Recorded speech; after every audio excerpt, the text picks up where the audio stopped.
Hello and welcome to Driver's Habits. Today I'm going to repair the rear window defroster.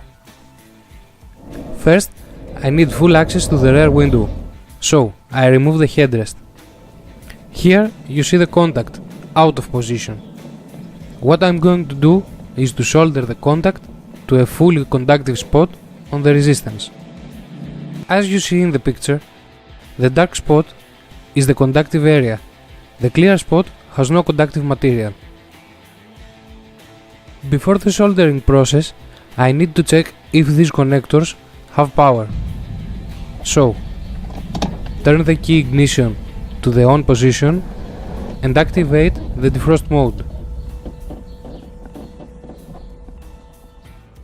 Turn the multimeter switch to the 20 volts DC and check with the terminals the power. Good, I have 12.10 volts, so that means I have no other malfunction in the circuit. Now, before the soldering, I need to scratch the surface of the contact with the sandpaper and gently the surface of the resistance. Put the carton under the soldering position because the hot drops of the solder may cause damages to the carpet. And put some soldering paste for electronics to the contact and some to the soldering position to the window.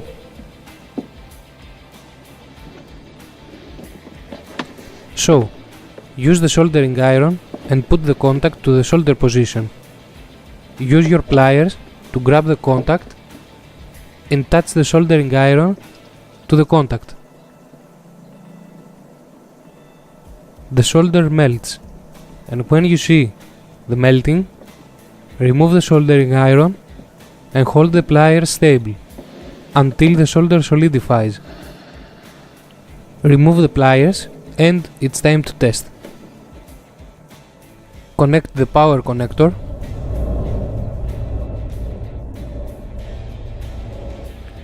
I have boiled some water and I'm steaming up the window.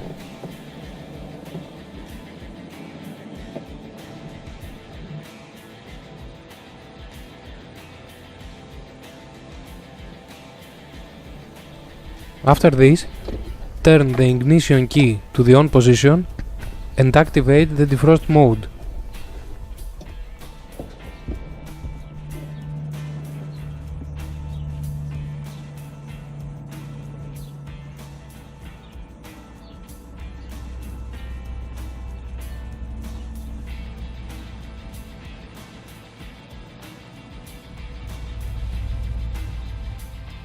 Nice, it's working. That's it, you're done. Thanks for watching. If you like this video, hit the like button or subscribe.